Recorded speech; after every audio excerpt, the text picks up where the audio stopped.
وسلم کے علاوہ کسی کو بھی عطا نہیں فرمایا. لیکن تمام مکاتب فکر کے علماء نے، اکابرین نے، سلف صالحین نے، بزرگان دین نے اپنے اپنی کتابوں میں لکھا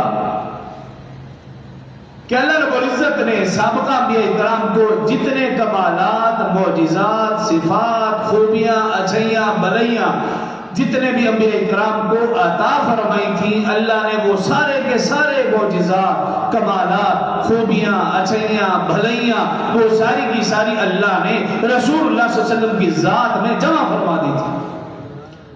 یہ ہمارا ایمان اور عقیدہ ہے. اور لکھا کہ ہر نبی کو کم از کم ایک معجزہ تو اللہ نے ضرور عطا فرمایا. تو اس لحاظ سے دیکھا جائے تو 1,24,000 انبیاء تو کم از کم 1,24,000 معجزہ. تو گویا رسول اللہ صلی اللہ علیہ وسلم کی ذات میں کم از کم 1,24,000 معجزہ ضرور موجود تھے. لیکن اگر انبیاء کرام کے معجزات کی اوسط نکالی جائے وہ 6 بنتی ہے.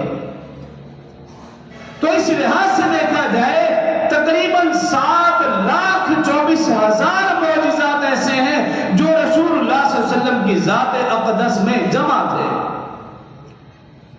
یہ ایک محتاط اندازہ ہے، یہ لوگوں کا اندازہ ہے، انسانوں کا اندازہ ہے. لیکن اللہ کا فرمان کیا ہے؟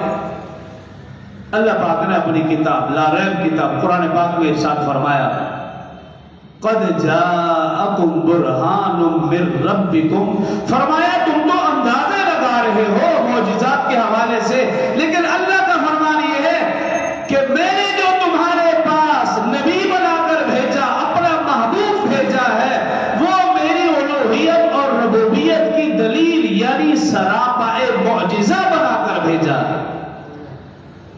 آپ کی ذات، اٹھنا بیٹھنا، چلنا پھرنا، کھانا پینا، پوری کی پوری زندگی رسول اللہ صلی اللہ علیہ وسلم کی وہ سراپا معجزہ ہے. 2 4 5 6 لاکھوں کی بات نہیں.